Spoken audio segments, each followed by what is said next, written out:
Anda tanya, saya jawab Volt 13. Saya beli raket 7U untuk anak. Sebab raket saya semua 4U, anak main raket dekat bawah sembendang. Tarik 26 tapi pukul tak pergi. Saya try guna raket anak, pukul habis kuat, tak sampai baseline. Memang macam tu ke? Okey bang, dekat sini ada dua problem. Yang pertama, pakai raket 4U tapi pukul tak pergi kan?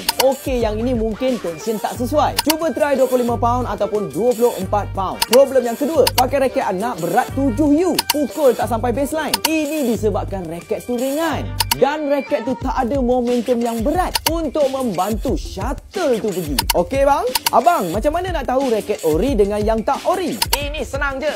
Beli dengan raket confirm ori. Tak payah pening-pening kepala. Beli terus! Abang, untuk orang yang pemula, buat pre-stretch ni berapa? Mulakan 5% ataupun 10%. Next part, pellet Zinger combo dengan string apa yang best? Hard Hitter BG80 Yonex, X-Ball 65 Yonex dan Ripcord 61 Fellet. Control dan all around Aerobite Yonex, Ultrasonic 63 Fellet dan BG66 Ultimax Yonex.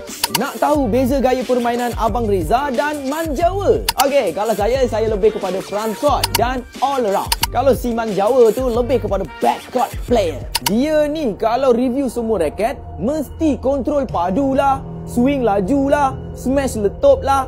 Macam sama je. Bosan. Hai, ini kan badminton. Kejap. Gabungan semua ni. Raket ni boleh membantu bola putih senang tarik, senang placing bola hitam, dan boleh buat bola yang soy. Dah lama pun raket itu je lah boleh buat. Okey saudara, komen je. Saya jawab.